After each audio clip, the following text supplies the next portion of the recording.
ಜನನಿ ಜನ್ಮ ಸೌಖ್ಯಾನಂ ವರ್ಧನೆ ಕುಲ ಸಂಪದಂ ಪದವಿ பூர்வ புண்ணியானம் லிக்கியதே ஜன்ம பத்திரிகா.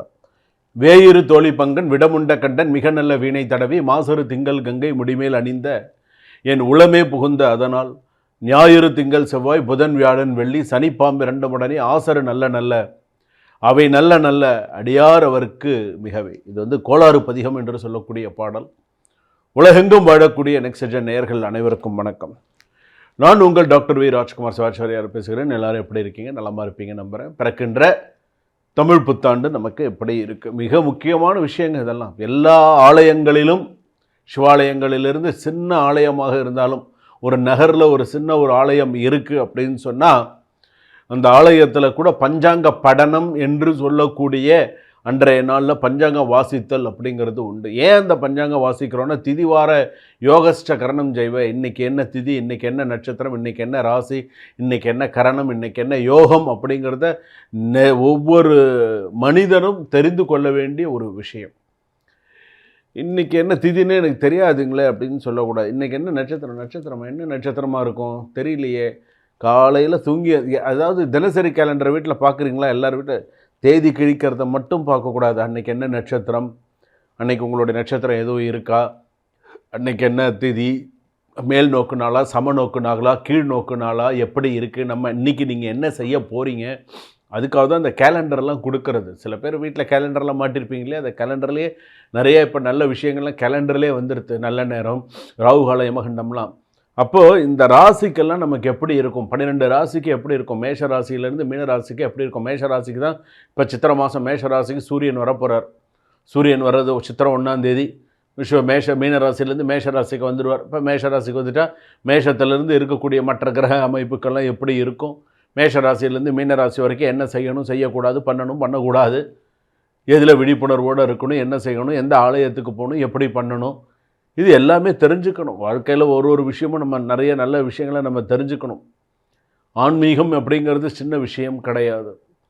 உன் உடம்பே ஆலயம்னு சொல்லுவாங்க. நம்ம சுவாமி தெய்வ வழிபாடு, தெய்வ சிந்தனைகள் நிறைய இந்த மாதிரியான விஷயங்கள்லாம் இருக்குது. அதனால் இந்த பஞ்சாங்க படனம் அப்படிங்கிறது, இந்த ஜாதகம், இந்த நம்ம ராசி பலன் பார்க்குறது, இதெல்லாம் நம்ம வாழ்க்கையோட தொட்டு வந்தாச்சு.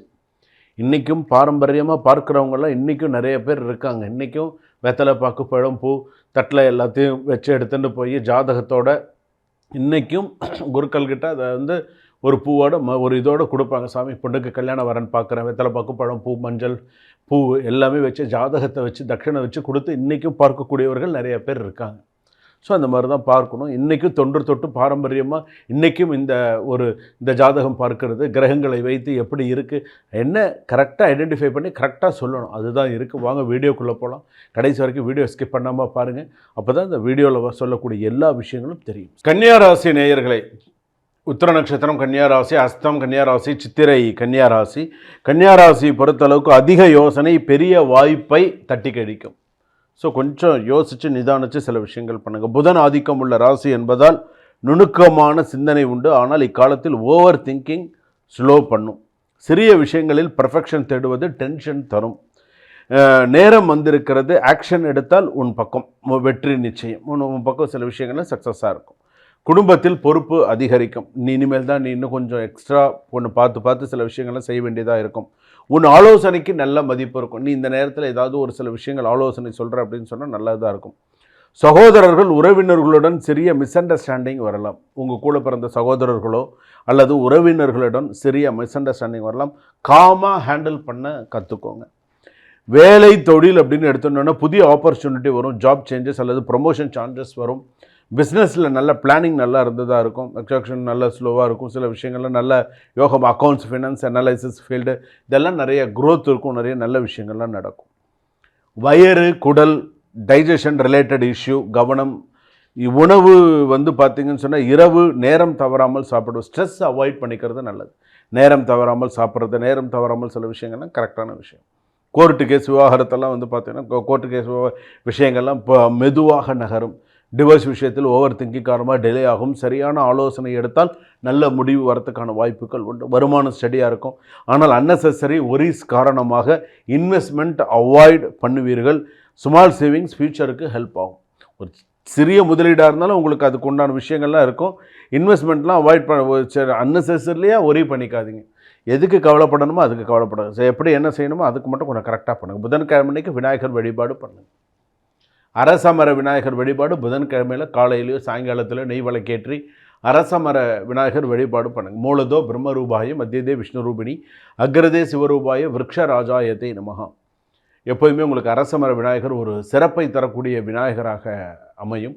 ஸோ அதை நீங்கள் பண்ணினீங்கனாலே வாழ்க்கையில் அடுத்தடுத்து நிறைய சக்ஸஸான நிறைய நல்ல விஷயங்கள்லாம் வரதுக்கான வாய்ப்புகள் நல்லாயிருக்கும். ஒன்று. அடுத்ததாக என்றைக்குமே பார்த்திங்கன்னா கன்னியாராசி பொறுத்தளவுக்கு வேலை விஷயத்தில் ரொம்ப எச்சரிக்கையாக இருங்க. நீங்கள் வேலைக்கு போகிறீங்க, வேலையிலேருந்து வரீங்க, சில விஷயங்கள் பண்ண போகிறீங்க அப்படின்னு சொன்னால் என்ன பண்ணணும், ஏது பண்ணணும், ஃபினான்ஷியலாக வெளியூர் பிரயாணங்கள் இதிலெல்லாம் கொஞ்சம் கவனமாக போகணும், கவனமாக வரணும். பிளான்டோட சில விஷயங்கள்லாம் பண்ணுங்கள். ஆன்மீக பயணங்கள்லாம் உண்டு. நிறைய நல்ல விஷயங்கள்லாம் அடுத்தடுத்து நடக்கக்கூடிய வாய்ப்புகள்லாம் நிறையா உண்டு. ஆனால் அதை நீங்கள் பயன்படுத்திக்கிறத பொறுத்து இருக்குது. உத்தரம் கன்னியாராசி சமாளிக்கக்கூடிய சூழ்நிலை உண்டு. ஹஸ்தம் கன்னியாராசி கூட ஓரளவுக்கு சமாளிச்சிடுவாங்க. சித்திர நட்சத்திரம் கன்னியாராசி பாடு தான் பெரும்பாடாக இருக்குது. ஆதியிலையும் சரி, அந்தத்திலையும் சரி, இப்பையிலையும் சரி உனக்கான வாழ்க்கையை நீ வாழலை அப்படின்னு தான் நான் சொல்லுவேன். உனக்கான ஒரு விஷயத்தை நீ ஒரு கல்யாணம் பண்ணிட்ட, சரியா இல்லை. நீ ஒரு வேலை, சரியா இல்லை. நீ வேறு ஏதாவது ஒரு விஷயங்கள் முயற்சி பண்ணுறியா, சரியா இல்லை. ஒரு பிஸ்னஸாக எடுத்துக்கிட்டு ஏதாவது ஒரு விஷயமா ஒன்றுமே சரியா இல்லை. எல்லா விஷயத்துலையுமே அடி அடி அடி அடி அடி தான். சித்திர நட்சத்திரம் கன்னிராசி. ஏதோ சம்பாதிக்கிற, ஏதோ சாப்பிட்ற, ஏதோ பொழுது போகுது, ஏதோ பொழுது விடியுது, அவ்வளவுதான். நான் சொல்கிறது நிதர்சனமான உண்மையாக பொய்யா அப்படிங்கிறது உங்களுக்கு தெரியும். சில பேர் இங்கேருந்து கஷ்டப்படுவான், சில பேர் வெளிநாடு போய் கஷ்டப்படுவான். சம்பாதிச்ச பணமும் அவனுக்கு சரியாக இல்லாமல் கடன் கடன் கடன் தான் போயின்னு இருக்குமே தவிர அவனுக்கு சரியான சூழ்நிலையில் அமையும். சில பேருக்கு வீடு அமையாது, சில பேருக்கு பொண்டாட்டி அமையாது, சில பேருக்கு ஒவ்வொருத்தருக்கும் ஒரு பிரச்சனைகள் இந்த மாதிரி இருக்குது. அதனால் இந்த சித்திரை மாதத்தை பொறுத்தளவுக்கு கூட இந்த புதிய வருஷ பிறப்பு கூட பார்த்தீங்கன்னா 2 ரூபா சம்பாரிச்சா 12 ரூபா செலவு, கையை விட்டு 10 ரூபா போகுது. செலவெல்லாம் நீ இழுத்து பிடிக்கணும். அனாவசிய செலவு நீ பண்ணினே முடிஞ்சு போச்சு. ஒரு ஒரு ஒரு நீ எவ்வளவுக்குள்ள அனாவசியமான நீ செலவு பண்ணுறியோ அவ்வளோக்குள்ள உனக்கு வாழ்க்கை கேள்விக்குறி தான். செலவுகளை சிக்கனப்படுத்தி சேமிக்க வைத்துக்கொள். சேமிப்பு போக தான் செலவு பண்ணணும், செலவு போக சேமிக்காதே. இந்த மாதிரி ஒரு தவறான எண்ணம் இருந்தால் விட்டுவிடு. சரியா? சுபம். வாழ்க வளமுடன்.